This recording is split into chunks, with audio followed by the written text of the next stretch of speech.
kitab Qasasus Salihin, tulisan Syekh Hamid Ahmad Tahir, diceritakan pada akhir kurun ke-8 Hijrah, masa zaman Bani Abbasiyah, orang Islam dah berjaya mara sampai ke Samarkand.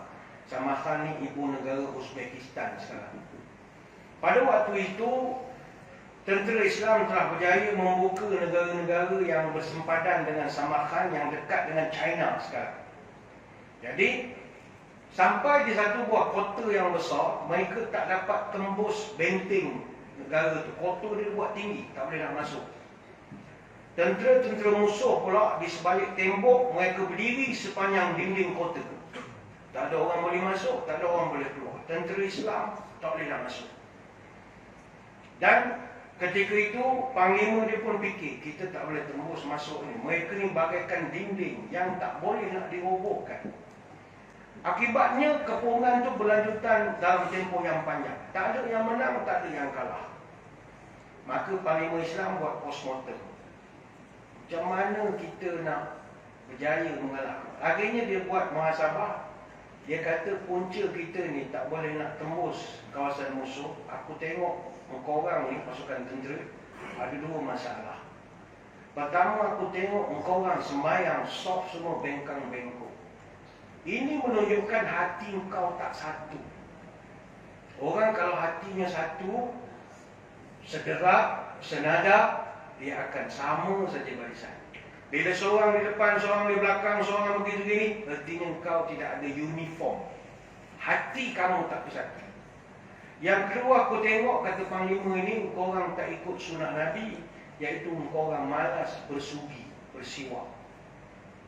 Jadi, lepas pada itu, tentera Islam pun, mereka ikut nasihat daripada panglima tadi. Bila semuanya buat lurus, musuh yang duduk atas menara tinjau sepenuh. Orang Islam. Orang respect. Orang takut tengok.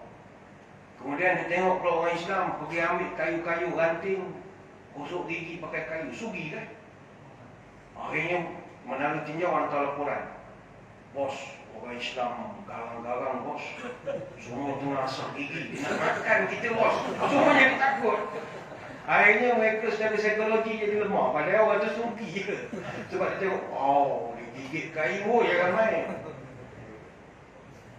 Sebab itu sok lurus ni mustahak. Sebab dia mendidik hati.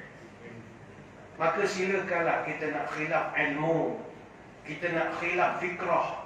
Kita nak khilaf dari sudut pemahaman ijtihad politik. Silakan. Tapi jangan sampai khilaf hati. Kita boleh berbeza pendapat. Dalam apa juga hal. Dalam hal ilmu, hal kunut. Tuan-tuan nak beza pendapat, silakan. Jangan beza di hati. Beza ilmu saja. Tuan-tuan nak beza Nabi Surah Mi'raj dengan roh jasad ke apa, berbeza, tak ada masalah. Tapi jangan sampai berbeza di hati. Maka sama juga dalam siasat, politik, pilihan raya apa saja. Masing-masing ada ijtihad. Aku sokong ni, aku sokong ni. Tapi jangan sampai perpecahan di hati. Tapi kalau hati dah pecah macam Ustaz, datang masjid, dapatkan soft, nanti dia betulkan balik. Itu hikmah semayang berjemaah. Itu yang kedua. Yang ketiga, kita masuk masjid, semua kita menghadap arah yang sama. Tuan-tuan, saya percaya dalam masjid ni semua parti tak sama semua. Ada yang dacing, ada yang roket ada lagu roket, ada apa lagi parti ya. Tak ingat banyak warna-warni je pening kepala. Semua tuan-tuan daripada background parti yang berbeza. Tapi bila kita masuk masjid, walaupun kita menyampak kepada orang ni, menyampak kepada orang ni, pandangan kita tetap satu, iaitu kiblat. Semua sama. Walaupun tuan-tuan tak suka dengan Tok Imam. Tok Imam memang mengambang betul, bulan, sinar, tolak badru alaina betul. Kita memang tak suka. Contoh kan cerita masjid ni. Contoh. Tapi sebab dia sudah menghadap ke depanlah kita. Kalau tak, aku menyampak untuk imam, aku dah pusing. Sana pergi Amerika lain, kiblat kat sini. Tak boleh. Semua kita menghadap arah yang sama. Sebab itu, kita ni semua dalam istilah ilmu kalam, dia panggil orang Islam tu adalah ahli kiblat. Kita ni semua ahli kiblat. Ahli kiblat ini kalau dalam ilmu kalam, diertikan sebagai umat yang berpegang kepada akidah dan syariat Islam. Kata Imam At-Tahawi, wa nusammi ahli qiblatana muslimina mu'minin madamu bima jaa bihi Nabi sallallahu alaihi wasallam mu'tarifina wa lahu bi kulli ma qalahu wa akhbira musaddiqina. Kata Imam At-Tahawi, dan kita namakan ahli kiblat itu adalah seluruh orang Islam, muslimin muslimat, selama mana mereka mengiktiraf apa yang dibawa oleh Nabi dan mereka membenarkan apa yang Nabi ucapkan. Dia panggil ahli kiblat. Ahli kiblat, kita tak boleh hukum mereka sebagai kafir, walaupun mereka berlainan mazhab atau menyokong parti yang berbeza. Tak dibenarkan. Sebab itu kata ulama, la tukaffir ahadan min ahli qiblah. Kita tidak mengkafirkan selama mana orang tu memandang kiblat yang sama. Sebab ahli kiblat adalah saudara kita. Man shalla salatana wastaqbala qiblatana wa akala dhabihatana fadhalikal muslim alladhi lahu dhimmatullah wa dhimmuhu wa rasulihi fala tughfirullaha fi dhimmatih. Dalam hadis Nabi sebut, siapa yang semayang sama semayangnya seperti kita, menghadap kiblat yang sama kiblatnya seperti kita, dan dia memakan sembelihan yang kita sembelih, maka itu adalah orang Islam yang menjadi tanggungan Allah dan Rasul. Maka jangan kamu remehkan Allah dalam tanggungan itu, kerana dia adalah Islam, baginya hak dan kewajipan seorang Islam. Hadis riwayat Imam Al-Bukhari.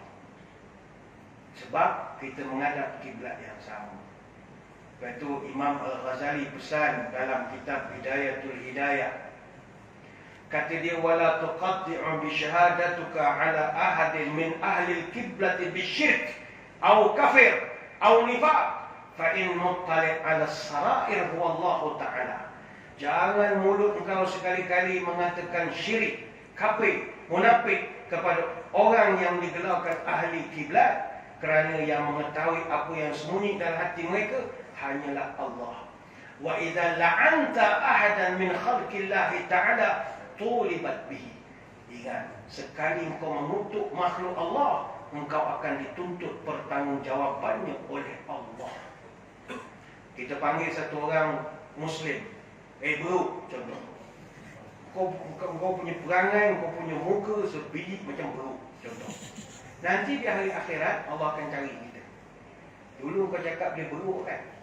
Cuba kau pandang muka dia ada gaya buruk ke tak ada? Tak ada, ya Allah. Asal kau dulu panggil dia buruk? Panjanglah cerita. Orang lain dah beratur, dah boleh masuk surga, lagi kena orang cari lagi. Panjang cerita lah. Sebab itu tak boleh mengutuk ahli kiblat. Itu pelajaran ketiga.